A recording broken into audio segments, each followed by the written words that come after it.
அனைவருக்கும் வணக்கம். இன்றைக்கி நாம் பார்க்க போகிற ஆசனா பார்த்திங்கன்னா ஒரு ஸ்டாண்டிங் ஆசனா. ரொம்ப சிம்பிளாகவும் அதே மாதிரி எல்லாரும் செய்யக்கூடிய ஒரு யூஸ்ஃபுல்லான ஆசனா. இதனோட பேர் பார்த்திங்கன்னா அர்த்த கட்டி சக்கராசனா. இது சான்ஸ்கிரிட் நேம். அர்த்த அப்படின்னா பாதின்னு அர்த்தம்.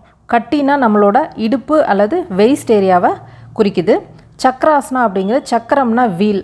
அப்போது இது எப்படி இருக்குன்னா பார்க்குறதுக்கு ஒரு ஹாஃப் வீல் மாதிரி இருக்கும். நம்ம வளைஞ்சு நிற்கும்போது ஒரு சக்கரத்தோட பாதி மாதிரி இருக்கும். அதுதான் இதனோட பேர் நம்மளுக்கு சொல்லுது. இது பார்த்திங்கன்னா எப்பெல்லாம் செய்யலாம் அப்படின்னு பார்த்திங்கன்னா வெறும் வயிற்றில் செய்கிறது ரொம்பவே நல்லதுங்க. இப்போ நீங்கள் லிக்விடாக எடுத்திருந்தீங்கன்னா ஒரு அரை மணி நேரம் கழித்து நீங்கள் இதை செய்யலாம்.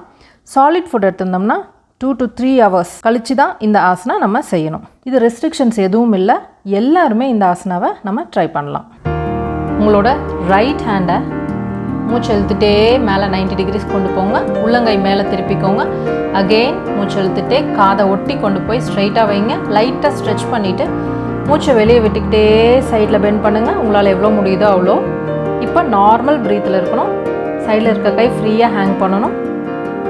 30 to 60 seconds, அதாவது அரை நிமிஷத்துலேருந்து 1 நிமிஷம் வரைக்கும் மெயின்டைன் பண்ணலாம். இப்போது அகெயின் மூச்சு இழுத்துட்டே மேலே வாங்க. லைட்டாக ஸ்ட்ரெச் பண்ணுங்கள். மூச்சை விட்டுக்கிட்டே கை 90 degrees கீழே வருது. உள்ளங்கை கீழே திருப்பிக்கோங்க. டவுன். இப்போது same opposite side. Left hand மூச்சு இழுத்துட்டே மேலே, உள்ளங்கை மேலே திருப்பிக்கிறீங்க. அகெயினா காதை ஒட்டி கொண்டு ஸ்ட்ரெச் பண்ணுங்கள். மூச்சு வெளியே விட்டுக்கிட்டே சைட் பெண்டிங். எப்பயுமே சைடில் பெண்ட் பண்ணோம், ஃபார்வர்ட் பெண்டிங் பண்ணக்கூடாது.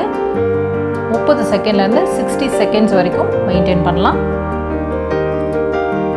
இப்போது அகெயின் மூச்சு இழுத்துக்கிட்டே மேலே வரீங்க. ஸ்ட்ரெச் பண்ணுறீங்க.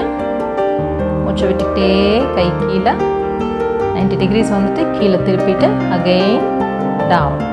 ரிலாக்ஸ். இப்போது இந்த ஆசனாவோட பெனிஃபிட்ஸ், பலன்கள் என்னன்னு பார்க்கலாங்க. நம்மளுக்கு இப்போ நிறைய பேருக்கு என்ன அப்படின்னா, நம்ம உட்காந்துக்கிட்டே அதிக நேரம் இருக்கனால நம்மளோட இடுப்பு பகுதியில் நிறைய ஃபேட்டு அல்லது சதை சேர்ந்து பார்க்குறதுக்கு நல்ல தோற்றத்தை நம்மளுக்கு கொடுக்கறதில்ல.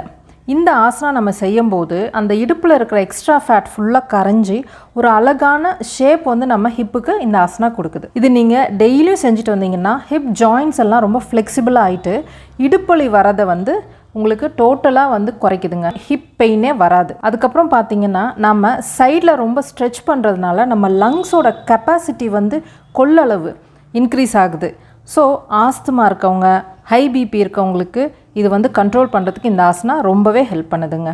அதுக்கப்புறம் கான்ஸ்டிபேஷன். ரெகுலராக மார்னிங்கில் இது செஞ்சுட்டு வந்தீங்கன்னா மலச்சிக்கல் அப்படிங்கிற பிரச்சனையே நம்மளுக்கு இருக்காது. அப்புறம் பார்த்தீங்கன்னா நம்மளோட ஸ்பைனல் கார்டு, அதாவது பேக் போன், இது நல்ல வளையும் தன்மையை இந்த ஆசனா கொடுக்குது. அதனால் பார்த்திங்கன்னா முதுகில் இருக்கிற பேக் மசில்ஸ் எல்லாம் ரொம்ப ஸ்ட்ரென்தன் ஆகுது. கடைசியாக பார்த்திங்கன்னா லிவர், கல்லீரல், அப்புறம் ஸ்ப்ளீன் சொல்லக்கூடிய மண்ணீரல், இது ரெண்டும் ப்ராப்பராக ஃபங்க்ஷன் பண்ணுறதுக்கு ஹெல்ப் பண்ணுது. ஸோ லிவர்லேயும் ஸ்ப்ளீன்லேயும் வரக்கூடிய பிரச்சனைகளை தடுக்கக்கூடியது இந்த ஆசனா.